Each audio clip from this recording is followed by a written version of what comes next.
hi, and welcome to The View According to You. Okay, guys, so we are talking today about Wednesday, the 19th of March episode of The View, which I really enjoyed.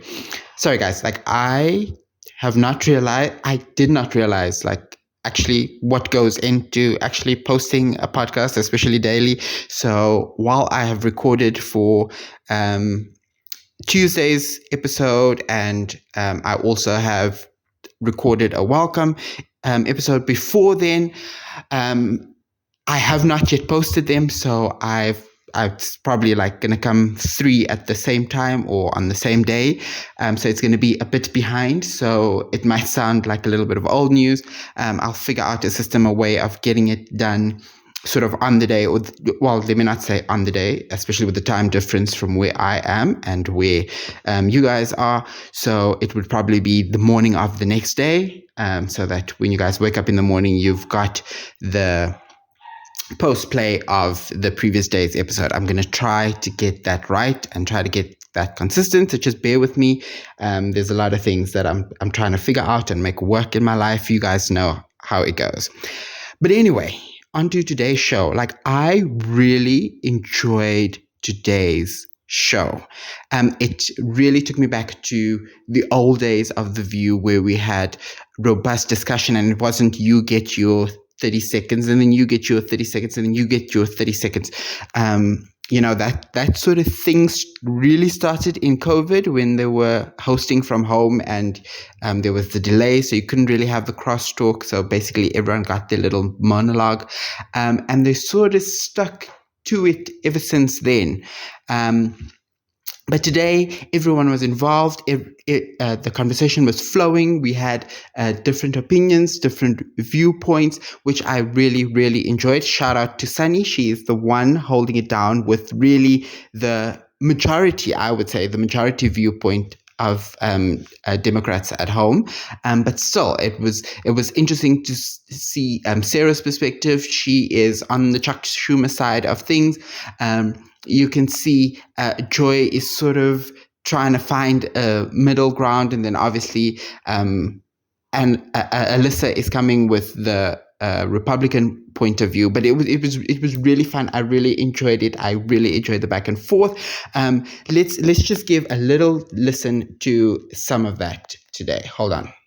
What was surprising about Pelosi saying that, because she knows from her experience as Speaker of the House that the negotiator told Chuck Schumer he did not have the votes. He could not get the votes. He shut it down. And one thing that changed my mind is yesterday I called him on the carpet and said, how are you leadership when you only get 9 Democrats to follow you?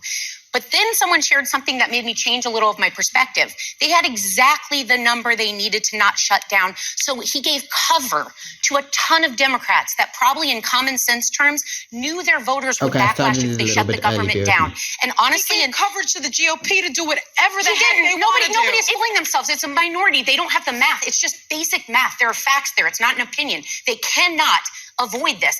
And if they bent the knee and pushed back just to show the public they were fighting, we would have ended up worse off. They would have gutted it even more. They're going to do it anyway. Legally so, though. So right now we're in the courts. We have more than 2,000 cases because of Doge and Elon Musk. I believe in the court system. I believe in the judges. I believe the one stopgap will be that moment. But when you cave and say, well, they're not listening to the rules anyway, well, you're giving them a shutdown, which legally allows them to do exactly what they're doing right now. And they're going to do it anyway. Veterans would be harmed. They wouldn't get their VA benefits. They're already being harmed. No one is fighting for the American people, and it's feckless and it's weak. Shutting down the government is not fighting for the American people. It costs the economy billions of dollars. This man has destroyed so much in 1 month. Give it a minute. I think that give them more time to shut stuff down. I think that the Democrats are going to pull themselves together. As we speak, the courts actually stated that every day there's some atrocity going on. Every day I wake up. What did he do today? The courts just ruled that more than 20,000 federal workers have to be reinstated because what Doge did was not lawful. So listen. Okay, I'm gonna stop it there. But guys, if you saw the show, you knew that was what's her name? Sarah. It was Sarah's turn to give her opinion, but the conversation was so good. It was so juicy. Sunny wanted to jump in. Alyssa wanted to jump in. Joy wanted to jump in, and they all wanted to throw in their 2 cents. That's what I love. I really, really enjoyed that. And then, of course, at the end, here comes Whoopi. with really no opinion, talking about it's up to you. We've heard it 100 times before. But what I did note, what I thought was interesting was just on yesterday's episode, I was speaking about how Whoopi takes her cue from the establishment. So if the establishment says this is the way to go, Whoopi trusts them, she believes them, she doesn't do her own research, so she follows that opinion. What is interesting in this case is you've got two establishment Democrats. So you've got Nancy Pelosi and you've got Chuck Schumer, and they are on the opposite sides of this specific debate. One thinks it was the right move to make a deal. The other one thinks, no, you should have got something in return, and have held out. And it's interesting because Whoopi does not have her own research. She has not thought through the pros and cons and what it means for herself, and she just takes direction from establishment. You've got two establishment Democrats who have differing opinions, and because of that, Whoopi actually does not have an opinion. If you paid attention and you listened, you don't know whether Whoopi believes the Nancy Pelosi side of things or whether Whoopi believes the Chuck Schumer side of things. She doesn't know. So she goes to her old playbook, the lazy playbook of saying, it's up to us. We all have to bring our part in. We've got to fight as individuals and blah, blah, blah. We know that same song. And it just gets a little annoying when she is interrupting a juicy conversation and a back and forth. And I thought the reason she was interrupting, because if you watched it, you could see her sort of like raise a hand, like she really needed to end. I thought she had to throw to an ad break. But no, there was still some time, and she used that time to throw in her 2 cents, which was a whole lot of nothing, which in true Whoopi fashion is kind of, it's disappointing. That said, though, I've got to give it up to Sunny. Sunny is actually such a team player. And my first thought was, because if you notice, it was really Sunny because she's the one who differs from the rest the most on the subject. But if you just look at Sunny overall, her time on The View, she is the one who I think is actually a producer's dream, because she takes notes, and it's just my view. I have no proof of this. This is just from me watching, just like you guys, that the producers have noted the criticism. The criticism is coming from everywhere, that the View's panelists have a very similar point of view. Brian again mentioned it on the behind the table podcast with Sunny earlier this week or last week. Sorry. I believe it was the end of last week, excuse me. Brian again mentioned this criticism of The View. And I think they have had a discussion with the hosts. And I think Sunny has really taken this seriously. She's taken on the responsibility, just like she does when it's sweepstakes. She pushes back against Alyssa, and she tries to have this opposition, this back and forth, because they know that's what the viewers want, and for sweepstakes to make sure that they've got higher ratings, she really pushes, and I think she's doing the same now. On the behind the scenes podcast, behind the table podcast, Sunny and Brian also mentioned how uncertain times are in the industry at the moment. So I think she's also doing this, and she's pushing harder, and she's interjecting, and she's making entertaining television to try and show the upstairs, the execs of ABC, that The View can still be robust, it can still be entertaining, it can still be relevant. So I think it's for that reason that she's now pushing more than what she usually does, because I think it's make or break for The View. And that's why I just wanted to give her props, because she really is a team player.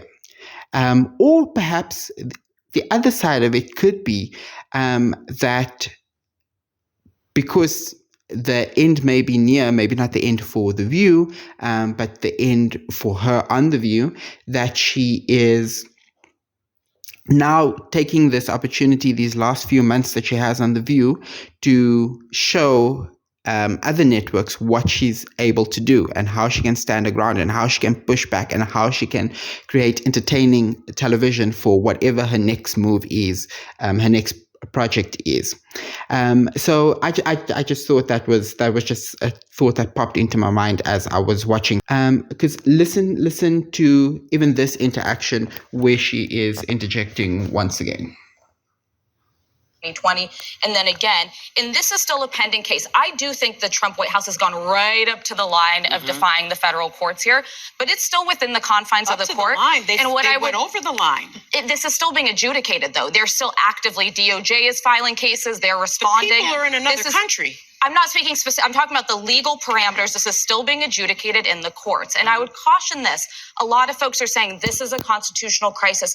Be wary of being the boy who cried wolf. I'm going to cry wolf. Wait until it is black and white. Wait until it is black and white. And the White House has done something that the courts don't even have the capacity to rein them back in and be prepared to call it out so the American people actually believe it. When everything is a five-alarm fire, nothing is. It is a five-alarm fire. This Justice Roberts is what they call a day late and a dollar short.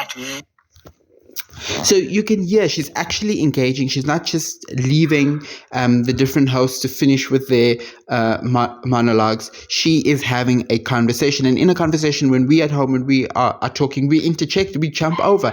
And she's doing it. And she's doing it very skillfully so that it doesn't become obnoxious, which Sunny has been accused of many times before, but she's doing it just to be like, on that point that you are mentioning right now, I disagree with you, and this is what I think, or this is why, which I think is why people tune into The View. So I just thought that was brilliant.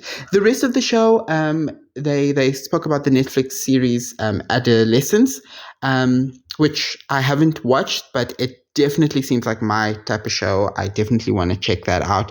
I don't know if any of you guys saw a series a couple of years ago, probably like 10 years ago now. Also a British series. It was called Broadchurch, about the murder of this kid in this neighborhood. So good, especially season 1. It's got what is that woman's name? She is she plays the queen in The Crown.